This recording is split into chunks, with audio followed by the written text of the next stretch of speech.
Well, everyone, it's time for us to go and take a look at how the Samsung Galaxy A15 holds up in the later part of 2024. Now, this phone came out at the tail end of 2023, and we basically picked it up, I think, this year. And the thing to keep in mind with something like this particular device is that this is one of those types of phones that is a budget device. It's supposed to be a fairly cheap phone when it comes down to it. It's not supposed to be like the most expensive thing of all time. And that is kind of one of these kind of minor things to keep in mind here. That if you are going to go through and pick up a device, it probably makes a lot more sense to go and buy maybe an older Galaxy S phone rather than like the current generation A phone, in some cases. In this particular case though, I look at a phone like the Samsung Galaxy A15, and this thing on the front is giving you a 6.5-inch Super AMOLED display. And that is a very nice thing to have, being able to go through and buy a phone like this that's giving you pretty good capability and pretty good quality. I love that about this phone. And it is also a 90Hz display as well. That in and of itself is something that's very surprising, because for a lot of people, you might not expect it to go ahead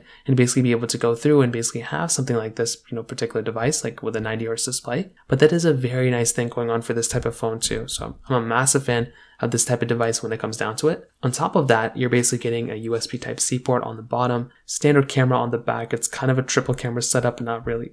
You are getting a micro SD card slot inside of this phone too, which that in and of itself is another very nice thing going on for this phone. There's not really anything though like super crazy going on with this device that we haven't already kind of seen before. But I will tell you, in my personal opinion, this is a beautiful phone. I love this phone a lot on the exterior for a super cheap budget phone. But some things this phone is missing. I mean, number one, you're not really getting any like IP certification on this phone, which is kind of lame. You're not getting any reverse wireless charging. You're not getting any like really big crazy features that you'd expect from a majority of phones nowadays. And you're just getting that fingerprint sensor on the side and not in the display. So kind of keep that in mind. When it comes down to the software longevity, this phone is probably going to be lasting up to 3 major Android versions. That's kind of what, Samsung is kind of giving us. So I do think that is a nice thing to have, like basically being able to go through, get a phone like this that is going to be giving us a couple more major versions of Android. So I think this in and of itself is a super nice thing. But as you probably could imagine, it might make a little bit more sense to go ahead and maybe buy a phone that might be giving you a couple more versions of Android. I think that might be a big thing to keep in mind,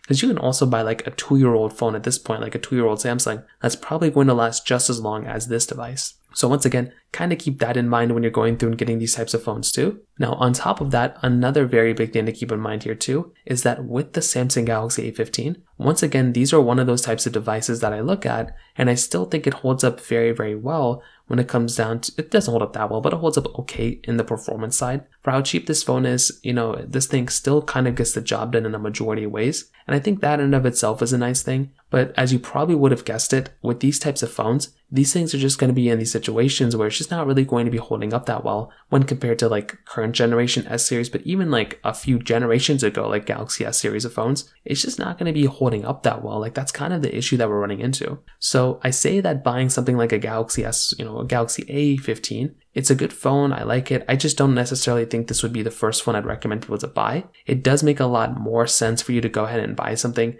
that might still be kind of, have at least like a Snapdragon chipset inside. And that's kind of how I see it. So take that as you will, but that's kind of how I see this particular phone holding up from that particular side. If you have any other thoughts or questions, please let me know in the comment section below. Hit the like button, that will mean so much, but definitely hit that subscribe button. More importantly than everything else, I love every single one of you guys. Hopefully I'll catch you guys in the next video. Peace out till then.